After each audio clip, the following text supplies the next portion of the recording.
اعوذ باللہ من الشیطان الرجیم بسم اللہ الرحمن الرحیم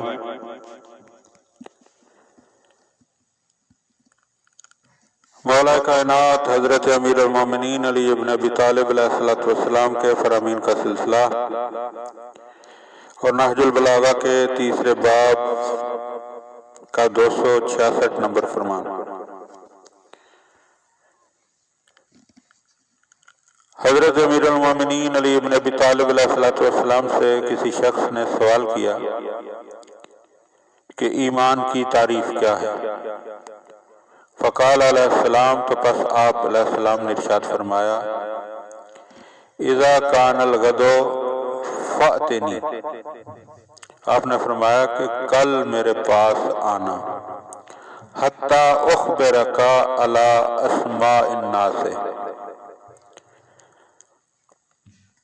تاکہ میں تمہیں اس موقع پر بتاؤں جبکہ دوسرے لوگ بھی سن سکیں۔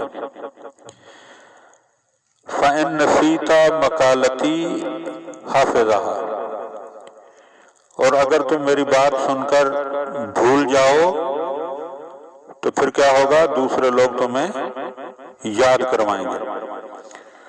تو مولا کا یہ فرمان مجلس کے حوالے سے، یعنی کہ ایک ایسی محفل کے حوالے سے متوجہ کر رہا ہے کہ ایک بندہ اکیلے ایک بات سنے تو ممکن ہے کہ وہ بھول جائے، لیکن اگر وہی بات کسی مجلس میں یا محفل میں کی جائے گی تو اگر ایک بھولے گا تو پھر یقیناً دوسرا اس بات کو بیان کرے گا۔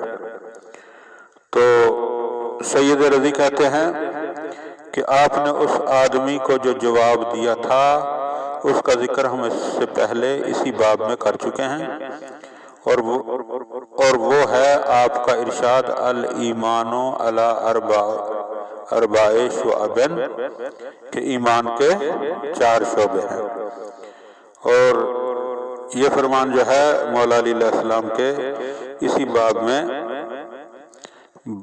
فرمان نمبر 30 کے عنوان سے جو ہے بیان ہو چکا ہے۔